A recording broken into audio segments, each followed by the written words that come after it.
Bueno, buenas tardes. Nosotros les vamos a hablar un poco de biomecánica de la rodilla. Somos Isabel Ureña y Andrés Felipe Torres. Bueno, antes de comenzar con el tema, es importante saber qué es la biomecánica. Entonces, la biomecánica la podemos definir como el estudio de la estructura y función de los sistemas biológicos a través de principios mecánicos para describir un movimiento en específico. Antes de comenzar a hablar un poco más de la biomecánica, es importante dar una breve explicación de la anatomía de la articulación de la rodilla. Entonces, pues podemos decir que la rodilla es la articulación intermedia de la extremidad inferior y las estructuras anatómicas que la componen son los huesos, ligamentos, tendones y músculos. Bueno, empecemos hablando del fémur. Es el hueso más largo del cuerpo. Sobre él se encuentra el muslo. El fémur se conecta por la parte superior con la cadera y con la parte inferior terminan los cóndilos y con la tibia forma una articulación. Bueno, la rótula. Este es un hueso sesamoideo que provee protección a la rodilla y constituye el mecanismo extensor de esta. Está compuesto por dos caras, como observamos en la imagen, una cara anterior, la cual tiene una forma convexa y sirve de polea para los tendones del cuádriceps y del rotuliano. Y tenemos una cara posterior que tiene dos aspectos. La parte inferior es más rugosa y es próxima al paquete adiposo, y la parte superior es más lisa y es próxima a los cóndilos del fémur. La tibia conforma la pierna junto al peroné y tiene una articulación con este que es de limitado movimiento. La tibia es la que soporta la mayor parte del peso corporal, por esto es más robusta que el peroné. En su parte superior se encuentran los platillos tibiales en los cuales se apoyan los cóndilos femorales. En su extremo inferior, junto con el peroné, forma una abrazadera, que junto al hueso astragalo forma la articulación del tobillo. Bueno, los meniscos. Los meniscos son dos estructuras de fibrocartílago y estos tienen gran importancia en el desplazamiento entre el fémur y la tibia. Estos cumplen la función también de absorber golpes y disminuir el desgaste del cartílago. Encontramos, como se observa en la imagen, en la parte externa de la rodilla el menisco lateral y en la parte interna el menisco medial. Bueno, ligamentos. Son bandas de tejido que conectan a los diferentes huesos de la rodilla. Por la parte externa encontramos a los ligamentos laterales, que son los externos e internos, y por la parte interna de la rodilla encontramos los ligamentos cruzados, que es el anterior y el posterior. Bueno, también tenemos ciertos músculos que son los flexores y los extensores. En los músculos flexores encontramos pues que se encuentran ubicados en la parte posterior del muslo. Encontramos al músculo semitendinoso, al semimembranoso, al sartorio y al gracil que una vez que la pierna se encuentra flexionada van a generar rotación interna.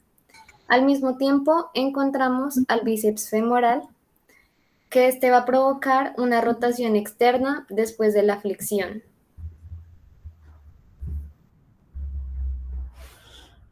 Tenemos al músculo gastrocnemio o gemelo, que viene de la cara interna posterior del fémur y baja hasta el talón para insertarse en la superficie posterior del calcáneo, como lo hace el tendón de Aquiles.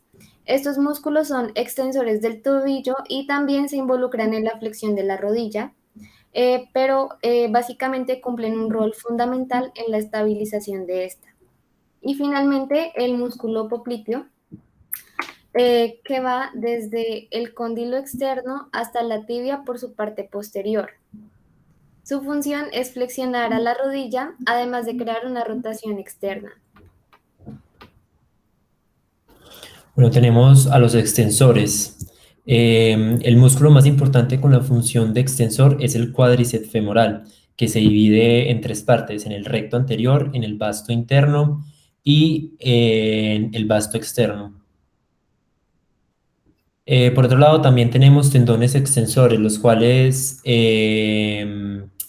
son el del músculo del cuádriceps, que es el tendón del cuádriceps, y este tendón, que es el más grande, se convierte después en el tendón rotuliano, y su función es extender la rodilla y mantener el equilibrio de la rótula a la vez que permite el deslizamiento de la rodilla.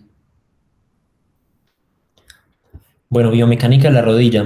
La rodilla cuenta con un solo grado de libertad de movimiento, el cual corresponde a la flexión y extensión. Además, la rodilla cuenta de manera accesoria con un segundo sentido de libertad, que se presenta solamente cuando está flexionada, y es el de rotación sobre el eje longitudinal de la pierna.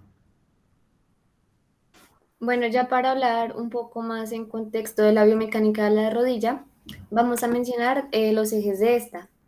Entonces, los movimientos como la flexión y extensión de la rodilla se llevan a cabo sobre el eje transversal en el plano sagital. Este eje, al ser horizontal, va a formar un ángulo de 81 grados con el fémur y de 93 grados con la pierna, como se observa en la imagen. Además, el eje del fémur no se encuentra exactamente en prolongación con el eje de la pierna. Por lo tanto, va a formar un ángulo obtuso hacia afuera entre unos 170 a 175 grados, siendo este el valgus fisiológico de la rodilla que se va a observar más adelante. También los tres centros articulares de la cadera, de la rodilla y el tobillo están alineados en la misma recta.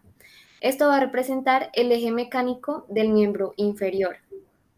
Este eje se va a unir con el de la pierna y el eje mecánico va a formar un ángulo de 6 grados con respecto al eje del fémur, pues como se observa en la imagen. Al hacer la separación con el eje mecánico y el vertical, se va a formar finalmente un ángulo de 3 grados.